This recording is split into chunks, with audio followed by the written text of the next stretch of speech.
Puskista koko kansan lajiksi. Frisbeegolf-maaleja löytyy nykyisin puistoista ympäri Suomea.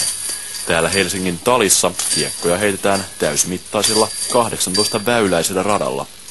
Pallogolfarien tapaan myös frisbeegolfarit valitsevat välineensä etäisyyden mukaan. Pallogolfareilla on mailabägi, niin meillä on kiekkobägi. Ja niin.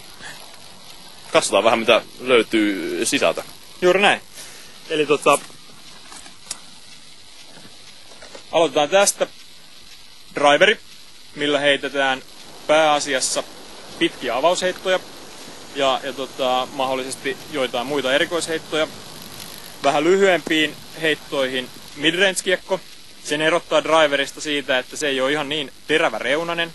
Lentää hieman hitaammin, ehkä hieman tarkemmin.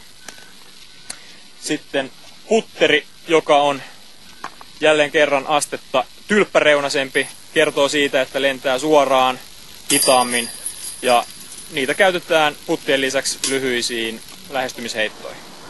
Frisbeegolfaus on helppo aloittaa. Itse pelaamisesta ei tarvitse maksaa mitään. Aloitteiden kiekon saa parilla kympillä.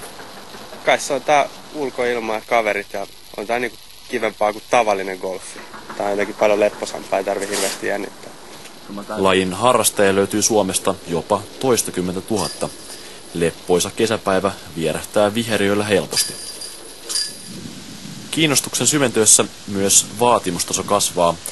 Parhaimmillaan kiekko kun lentää noin 150 kilometrin tuntivauhdilla. Tällaiseen kaareen vaaditaan jo kunnolla voimaa.